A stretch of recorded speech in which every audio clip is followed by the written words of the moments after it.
দীঘায় বেড়াতে গেলে এবার শুধু সমুদ্র স্নান বা সমুদ্র দেখা নয়, পর্যটকদের জন্য আসছে একেবারে নতুন আকর্ষণ।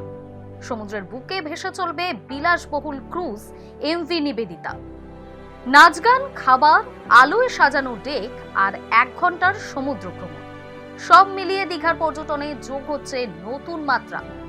কি কি সুবিধা থাকছে এই প্রমোদ তরীতে, কবে চালু হবে এটা, চলুন দেখে নেওয়া যাক বিস্তারিত তথ্য। নমস্কার, আমি রিম্পি, আপনারা দেখছেন হাই নিউজ।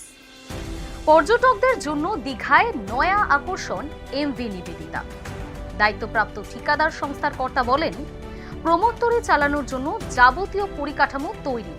প্রশাসন সবুজ সংকেত দিলেই প্রমোদ তরীটি চালু করা হবে। অনুমোদন এলেই দীঘার সমুদ্রে চলবে আকর্ষণীয় এই এমভি নিবেদিতা নামের ক্রুজ। এই ছাড়পত্র খুব শীঘ্রই চলে আসবে বলেই প্রশাসন সূত্রে জানা গিয়েছে। বর্তমানে এই প্রমোদ তরীর চালুর জন্য যাবতীয় পরিকাঠামো প্রস্তুত করা হয়েছে। দীঘা লাগোয়া পূর্ব মুকুন্দপুরের নায়েক আলী মন্দির সংলগ্ন চম্পাখালে জেটিতে নোঙর করে রাখা হয়েছে এই জলযান। ছাড়পত্র পেলেই তা সমুদ্রে আসবে, আর তা দীঘায় যাওয়া পর্যটকদের কাছে আকর্ষণীয় হয়ে উঠবে বলেই মনে করা হচ্ছে। শুধু তাই নয়, পর্যটকদের জন্য থাকছে একাধিক ব্যবস্থাও। দীঘা শঙ্করপুর উন্নয়ন পর্ষদ উদ্যোগে এই প্রমোদ তরীতে পর্যটকদের যাওয়া আসার সুবিধার জন্য পন্টুন জেটি ও গ্যাংওয়ে তৈরি হয়েছে। মেরিন ড্রাইভ লাগোয়া রাস্তা থেকে জেটি পর্যন্ত লম্বা কাঠের ব্রিজ নির্মিত হয়েছে। ব্রিজের গায়ে কয়েকগুলি পথবাতি লাগানো হয়েছে। ডিএসডিএ নিযুক্ত এক ঠিকাদার সংস্থা যাবতীয় পরিকল্পনা রূপায়ণ করেছে। পিপিপি মডেলে চলবে নয়া প্রমোদ তরীতে। বস্তুত ইতিপূর্বে পরিবহন দপ্তরের এই জলযান হলদিয়া থেকে আনা হয়েছিল। তারপর ডিএসডিএ টেন্ডার ডেকে প্রমোদ তরীটি পরিচালনার দায়িত্ব এই ঠিকাদার সংস্থার হাতে দেওয়া হয়। তৈরি হয় পন্টুন জেটি ও গ্যাংওয়ে। পাশাপাশি জলযানটি কতটা সুরক্ষিত তা খতিয়ে দেখার জন্য খাল ও সংলগ্ন সমুদ্রে একাধিকবার ট্রায়ালও হয়। জেটি পর্যন্ত যাওয়ার রাস্তা মাটির ছিল।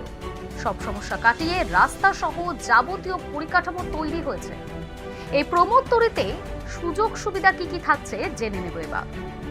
রাতের বেলায় আলোকমালায় সেজে উঠবে প্রমোদ তরী। এখানে থাকছে সাউন্ড সিস্টেম, নাচ গান ও খানাপিনার আসর সহ সমুদ্র বিলাসের সব ব্যবস্থা এখানে থাকছে। আধুনিক সুবিধাযুক্ত এই জলযানে ছোট রেস্তোরাঁর পাশাপাশি থাকছে সাংস্কৃতিক অনুষ্ঠানের ব্যবস্থা। এই প্রমোদ তরীতে প্রতি 1 ঘন্টার জন্য থাকবে ভ্রমণের বন্দোবস্ত। প্রাথমিকভাবে প্রত্যেক দিন 2টি করে সফর নিশ্চিত হয়েছে। 2টি ডেকে সর্বাধিক 80 জন পর্যটক বসতে পারবেন। এলইডি স্ক্রিনে তথ্যচিত্র আকারে দীঘার উন্নয়নমূলক কর্মকাণ্ডের চিত্র তুলে ধরা হবে ওই যাত্রীদের দীঘা সহ সন্নিহিত এলাকা সম্পর্কে অনেক কিছু জানাতে।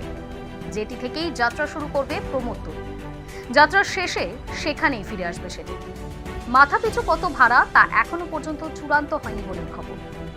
এই প্রমোদ তরীতে ভ্রমণের জন্য স্পট ও অনলাইন 2 ধরনের বুকিংই থাকবে।